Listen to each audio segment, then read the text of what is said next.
साथियों, इस वीडियो में हम सीखेंगे विलोपन विधि। युगपत समीकरणों को दो चर वाले रैखिक समीकरण को हम विलोपन विधि से किस प्रकार हल करते हैं, आज हम इस वीडियो में ये जानेंगे। इसके पहले मैंने पिछले वीडियो में युगपत समीकरण को प्रतिस्थापन विधि से हल करना बहुत ही सरलता से और बहुत ही आसानी से हल करना बताया है। आप उस वीडियो को भी देखिए और सीखिए प्रतिस्थापन विधि से हम युगपत समीकरण को कैसे हल करते हैं। उसका लिंक मैं इस वीडियो के डिस्क्रिप्शन में दे दूंगा, वहां से जाकर आप प्रतिस्थापन विधि द्वारा युगपत समीकरणों को हल करना जरूर देखिए। आज हम इस वीडियो में युगपत समीकरणों को हम विलोपन विधि से किस प्रकार हल करते हैं, इस चीज को जानेंगे। यहाँ हमने एक उदाहरण लिया है, 3x धन y बराबर 4, ये हमारा समीकरण 1 है। x धन 2y बराबर 3, ये हमारा समीकरण 2 है। अब इस युगपत समीकरण को हम विलोपन विधि से हल करना जानेंगे कि हम इसको विलोपन विधि से कैसे सरल करते हैं।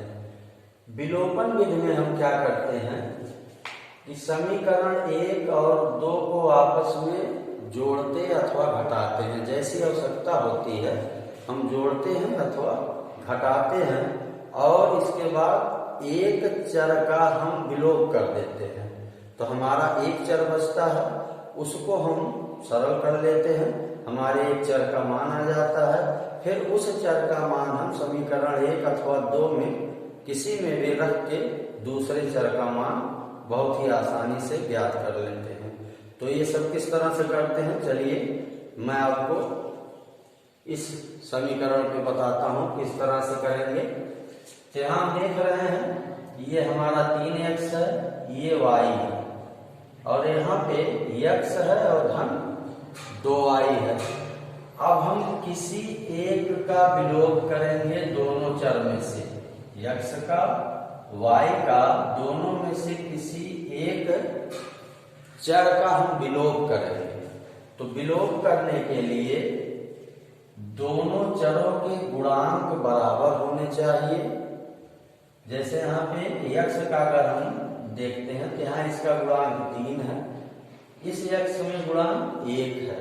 y को देखते हैं तो यहाँ इसका गुणांक 1 है, और इस दूसरे समीकरण में इस y का गुणांक 2 है। तो दोनों अलग अलग हैं गुणांक। तो पहली शर्त ये है कि विलोपन विधि में चरों के गुणांक बराबर होने चाहिए, तथा दूसरी शर्त ये है कि चिन्ह जो है वो विपरीत होना चाहिए। अगर एक का धन है तो दूसरे का चिन्ह ऋण होना चाहिए, तभी हमारा जो है चर विलोप होगा। तो यहाँ पे देख रहे हैं अगर हम किसी को भी विलोपित करेंगे तो नहीं होगा, क्योंकि यहाँ चिन्ह भी समान है और इनके गुणांक भी भिन्न भिन्न है। तो इसके लिए हम क्या करेंगे, अब इसके लिए हम इनके गुणांक पहले बराबर करेंगे। अब मान लीजिए हमको x को विलोपित करना है, तो x को विलोपित करने के लिए हमें इसका गुणांक 3 लाना होगा और इसका चिन्ह ऋण होना चाहिए। अब हम क्या करेंगे, 3 गुणांक लाने के लिए इस समीकरण में, पूरे समीकरण में 3 से गुणा कर देंगे। तो ये हमारा हो जाएगा समीकरण 2 में 3 से गुणा करने पर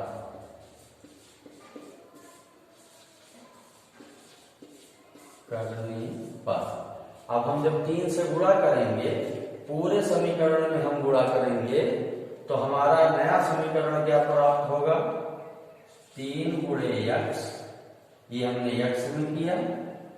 फिर इसके बाद धन 3 गुणे 2y, ये हमने y में गुणा किया। फिर बराबर 3 गुणे 3। इस तरह से हम 3 से पूरे समीकरण में गुणा कर देंगे।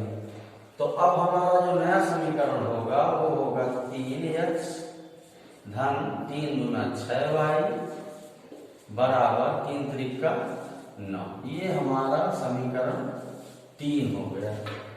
इस तरह से अब हम देख रहे हैं यहाँ कि हमारा गुणांक बराबर हो गया। अब हम चिन्ह को विपरीत करने के लिए क्या करेंगे, समीकरण 1 में से समीकरण 3 जो हमारा नया समीकरण आया है इसको हम घटाएंगे। तो इस तरह से ये हो जाएगा समीकरण 1 में से समीकरण 3 को घटाने पर समीकरण 1 में से समीकरण 3 को घटाने पर अब हम समीकरण 1 पहले लिखेंगे 3x धन y बराबर 4। ये हमारा समीकरण 1 है।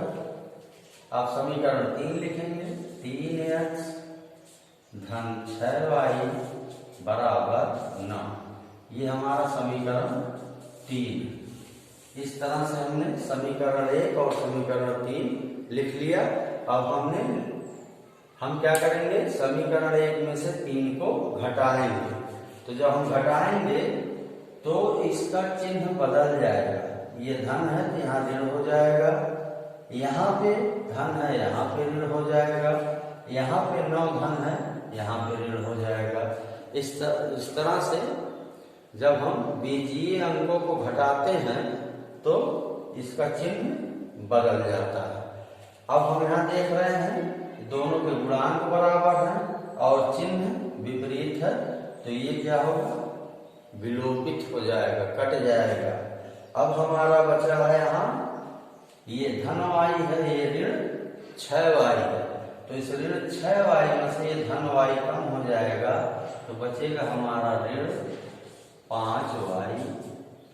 और यहाँ पे ऋण 9 है और यहाँ धन 4 है, तो इस ऋण 9 में से ये 4 घट जाएगा तो बचेगा हमारा ऋण 5। इस तरह से अब हम देख रहे हैं ऋण 5y बराबर ऋण 5। तो ऋण दोनों पक्ष में है, कट जाएगा, बचेगा 5y बराबर 5। y बराबर होगा 5/5, फिर कट जाएगा 5 एकम 5, y बराबर आ गया 1।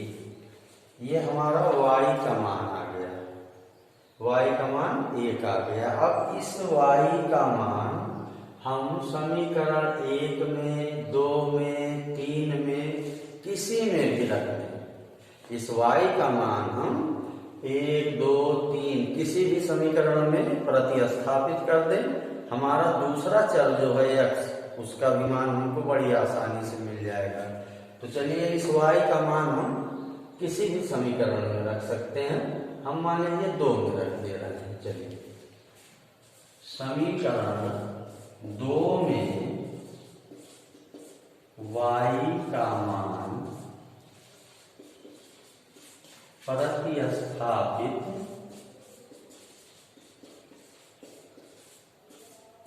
करने पर अब हमारा समीकरण 2 है x धन 2y बराबर 3। ये हमारा समीकरण 2 है। अब y का मान हम यहाँ 1 लिख देंगे, हो जाएगा x धन 2 गुणे 1 बराबर 3। x धन 2 एकम 2 बराबर 3।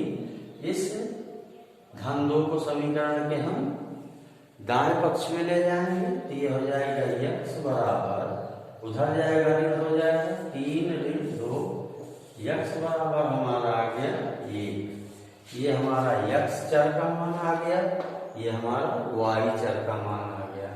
अब हम जांच करके देखेंगे कि जो हमारा x y का मान आया है ये सही है या गलत है। तो इसके लिए हम क्या करेंगे, समीकरण 1 या 2 या दोनों में x y का मान रख के हम जांच करेंगे। तो जांच समीकरण 1 में हम रखते हैं पहले x y का मान, तो हो जाएगा 3 गुणे x की जगह पे हो जाएगा 1 धन y की जगह पे 1 बराबर 4, ये 3 एकम 3 धन 1 बराबर 4, 3 1 4 बराबर 4। बायां पक्ष बराबर दायां पक्ष, अर्थात जो हमारा ये x y का मान आया है सही है। इसी तरह से हम समीकरण 2 में भी x y का मान रख के देख लेते हैं। ये हमारा हो जाएगा समीकरण 2, x की जगह पे 1 हो जाएगा, धन 2 गुणे y की जगह पे 1 बराबर 3, यह हो गया 1 धन 2 एकम 2 बराबर 3, 2 1 3 बराबर 3। ये भी बायां पक्ष बराबर दायां पक्ष। इस तरह से जो है हम विलोपन विधि से युगपत समीकरण को सरल करते हैं और युगपत समीकरण के जो 2 अज्ञात चर राशियां होती हैं उनका हम मान बहुत ही सरलता से ज्ञात कर लेते हैं।